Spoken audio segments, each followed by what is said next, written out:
Hello out there. Welcome to Liam's Library. Hey, has anybody wanted to read a Stephen King short story about a grown man beating up a packet of cigarettes, a bunny rabbit being electrocuted, and the beating and arm breaking of a disabled child? You wouldn't have thought so, would you? But look no further than Stephen King's Quitters Inc., featured in Night Shift. To me, this isn't a horror story at all.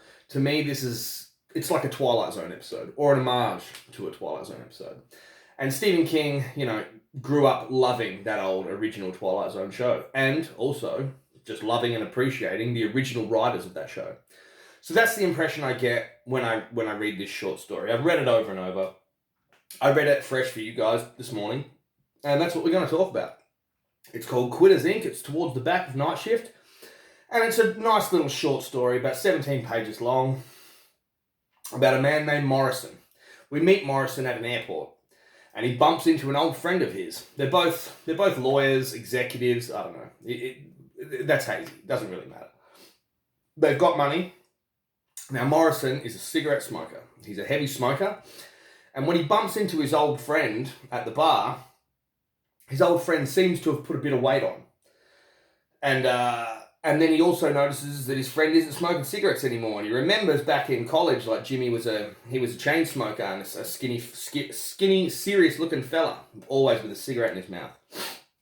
But he doesn't smoke anymore, And our main guy Morrison's like, "Fucking hell, man! How did you quit? Like, how did you do it?"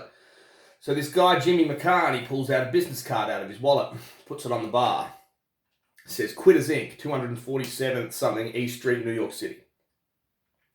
He's like, "Oh God, what? How did they do it? They give you drugs? They hypnosis? What is it?" And he's like, "No, I can't talk about it, but they'll cure you if you really want to stop smoking. Go see him." So, "Oh, come on, so what is it? Right?" He goes, "I can't tell you. That's part of it. You sign a bit of paper saying you're never going to talk about your treatment." So, our guy Morrison, he's intrigued. This guy gets up, leaves the bar. Morrison puts the card in his wallet and forgets about it for a month. A month later, he's having a bad time at work. He's decided to take the afternoon off work and just go get hammered in a bar.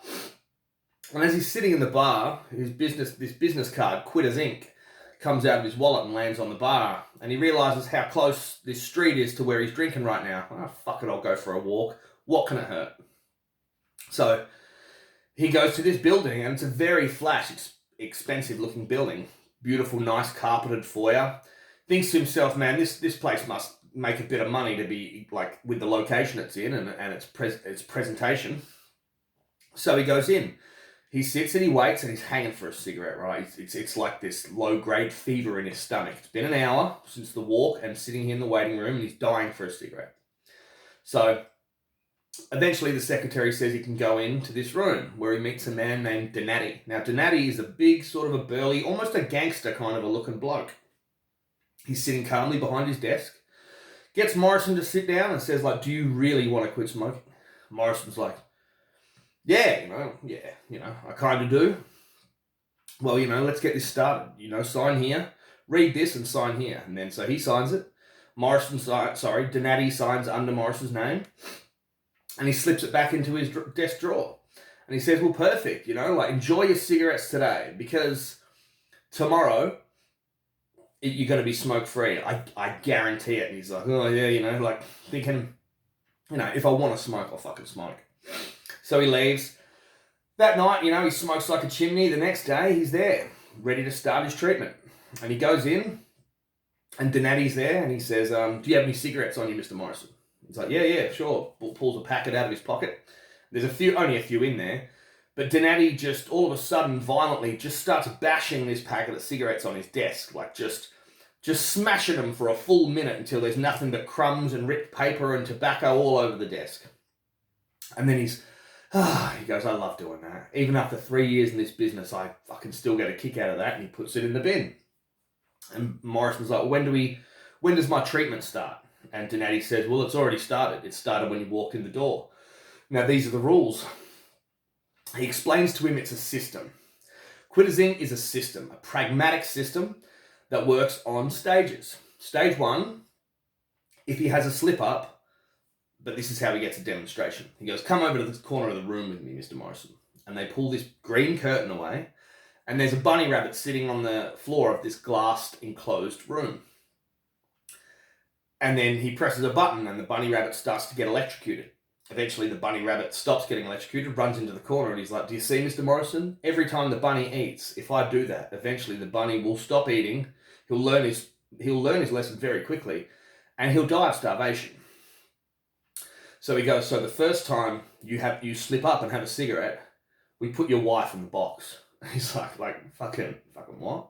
He's like, we know who your wife is. We know that your son is a disabled child that goes to this school. And he's like, oh, you son of a bitch, you have no right fucking look at this. He's like, please, Mr. Morrison, just calm down. He's very calm. He's very benign about all this. And he's like, and what's the second stage? He's like, well, the second stage is you get the treatment in the electricity room. Third stage is we put you both in the room. Fourth stage is we put you both in the room, and then we get someone to go around to where your son goes to school, and we work him over.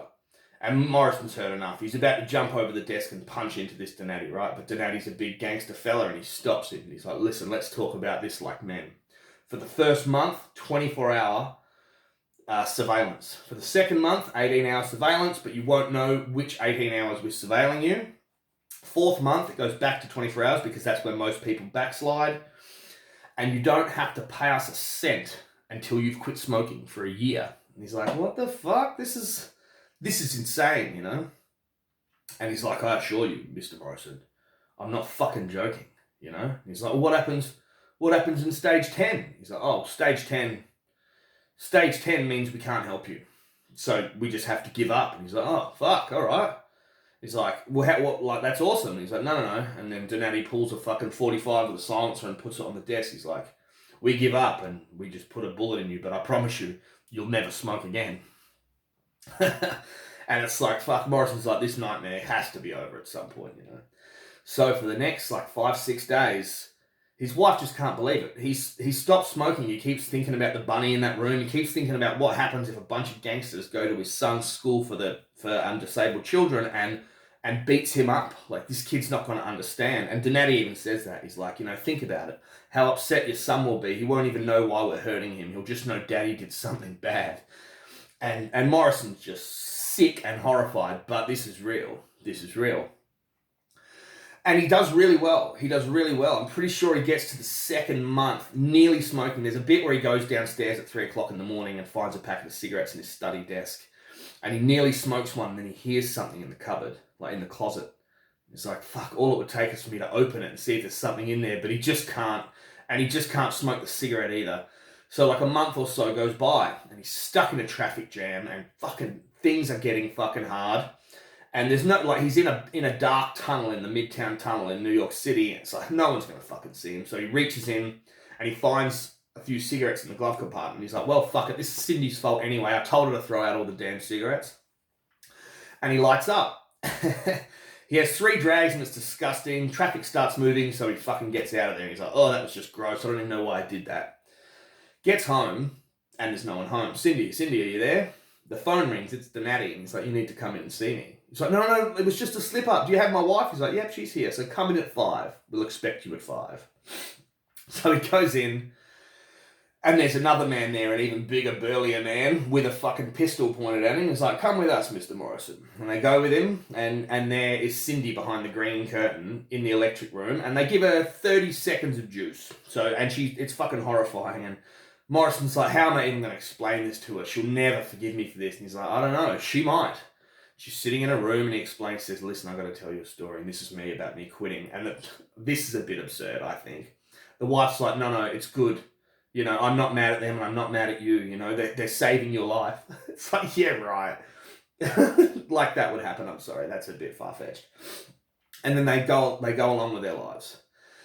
And that's kind of it. Now, there is a problem that occurs a couple of months later. Morrison is putting weight on, and that's something happens when you quit smoking cigarettes. And so, Donati rings him up. He's like, you've got to come in and get on the scales. So he gets on the scales, and he's like, all right, let's set your weight at this. And he goes, what happens if I go over this weight? And they're like, well, we go around your house and we cut off your wife's little finger. And it's like, okay, fuck, that's a bit steeper than all the rest of the shit that was going on. So you can't put on weight. You've got to stay healthy as well as quit smoking. So now that's kind of the end of the story, and we end with this little epilogue. 20 months later, and he has quit smoking. He's fitter and healthier than he's ever been in his life. He's working out every day, and they're at some function. And he finally bumps back into Jimmy McCann, the guy that gave him the business card to begin with. Quitters Inc. But he's not mad at Jimmy anymore. His life is changed for the better. At the time it was going on in that first month, he wanted to fucking get his hands on Jimmy and kill him. But, they're both saved. They're both healthy. They both got great lives. He got a promotion, all sorts of stuff. And he sees Jimmy. And Jimmy's got a bit more weight on him than he's supposed to. Like, just a bit of noticeable weight on him. And at the end of the party, our main guy, Morrison, shakes Jimmy McCann's wife's hand, like, thanks for a nice party. And he's wondering, there's something odd about her grip. Takes about 10-15 minutes for him to realise the little finger on her right hand is gone. It's been chopped off. So he obviously, the guy that gave him Jimmy McCann at the start, the one that gave him the business card, he obviously had a harder time keeping the weight off. And so actually had to go around and cut off his wife's finger. How they're still together amazes me. And that's it. That's the end of the story. It's a really quick one, really direct one. And to me, I could just picture it in black and white as an old Twilight Zone episode. So that's it. Read some great books, watch some even better fucking movies, and don't take any shit from anyone. See ya.